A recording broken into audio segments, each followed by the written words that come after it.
Hi, this is Lisa Guida. I'm the Director of Education here at the National Museum of Nuclear Science and History.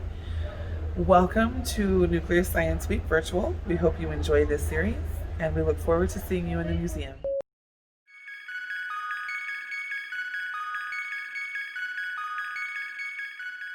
Hi, this is Mr. Dave with the National Museum of Nuclear Science and History.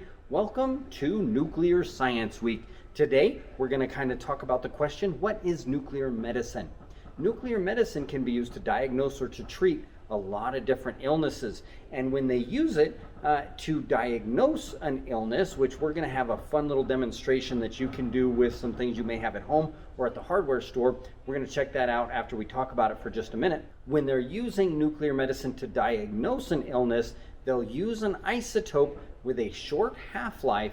That way it doesn't affect the cells around it very much. They'll use something like technetium-99 M, which is the keV is around the same as an X-ray. It's a 140.5, and that's a bunch of crazy numbers just saying the energy is about the equivalent to an X-ray, but it puts off a gamma radiation, and so they can detect that in the body, and they'll use that to say, okay, well, it's built up in this area, perhaps there's a problem there, but those radiation or those isotopes that have got that short half-life, you can pass them and they will leave your system without doing a lot of damage, without altering a lot of the cells.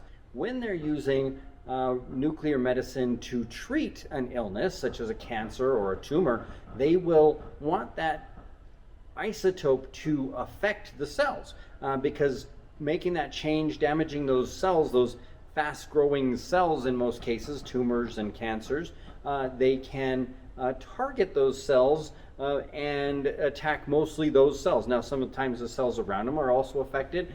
Some of your other fast-growing cells will be hair and skin. And so sometimes if you see someone that is being treated with nuclear medicine, you'll see some of those side effects being their hair and sometimes skin. It can also have some effects on like stomach lining because that's another fast-growing cells. And so when they're treating something, they will use that, and it can really extend the life in a lot of cases of people that have got some of these very kind of scary things like cancer and tumors. They can use nuclear medicine to treat those. But what we're going to be kind of demonstrating is the diagnosing side of nuclear medicine, and that is when they will expose, usually by either injection or by ingestion, the patient to an isotope that is very short-lived.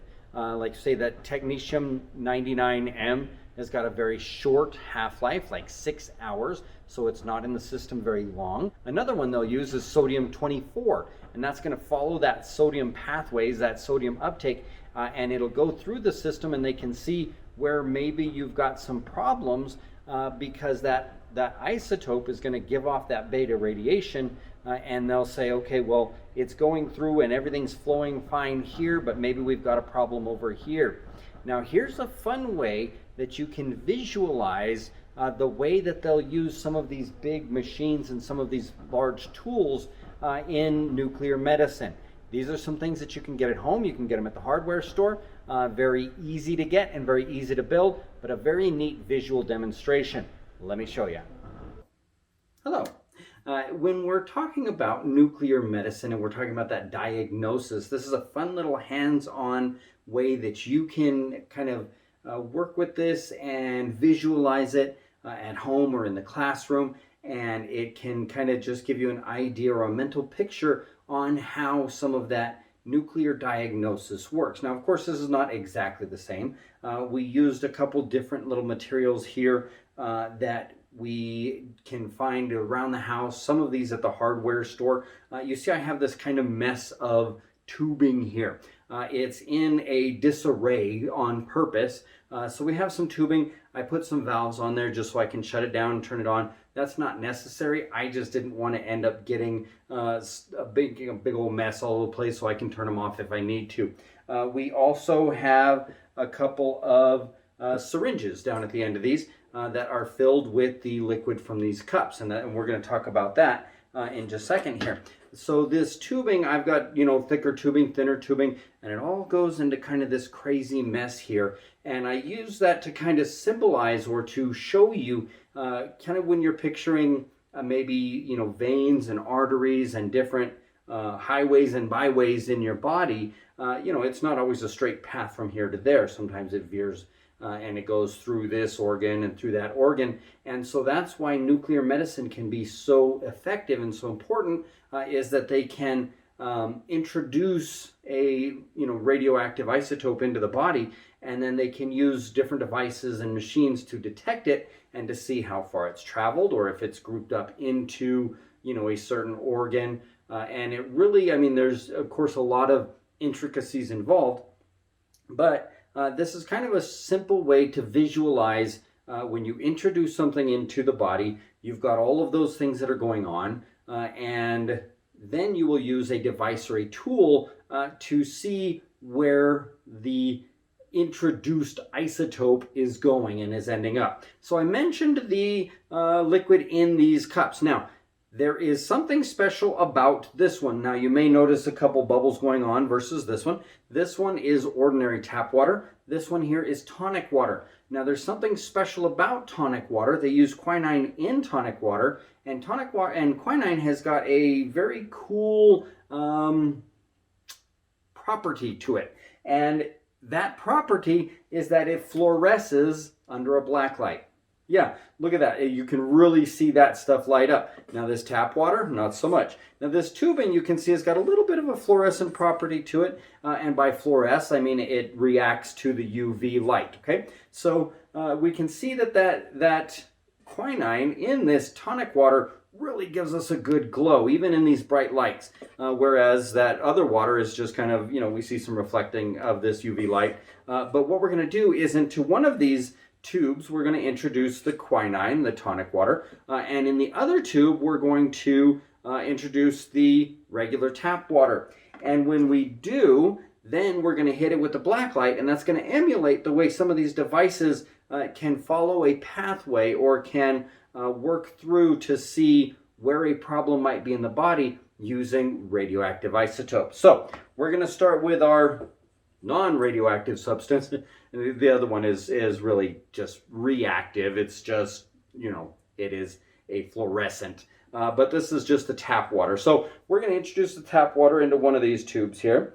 There you go. You can see it going around in that tube. And you see that these tubes are kind of, like I say, really going all over the place there. And I did that on purpose so that when we look at it, we really can't see. And that's kind of like when you're looking from the outside of a body, you can't see all those veins and you can't see all those arteries and how everything's working.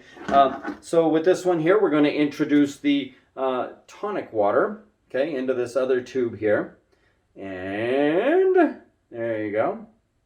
We'll see how far, make sure, oh, got a little bit there. There you go. So we introduced the tonic water into the other tube. Now, from looking at it, as you can see on the camera there, it looks pretty similar. You can see a couple little bubbles in one, but these are all mixed up and you really can't tell what's going on. And that's what happens when they're saying, okay, well, where is maybe that sodium 24 going? What are how is our sodium uptake doing? And so they'll use this. And when they will introduce this isotope, just like we did, we introduced our quinine, which is really just, like I say, fluorescent. And now we're going to see if we can detect where that quinine is, or as we're, kind of symbolizing where that radioactive isotope would be. So we're going to shine this on there, and you can pretty easily see that our tube that has got our reactive substance in there is really giving off a wonderful glow. Okay?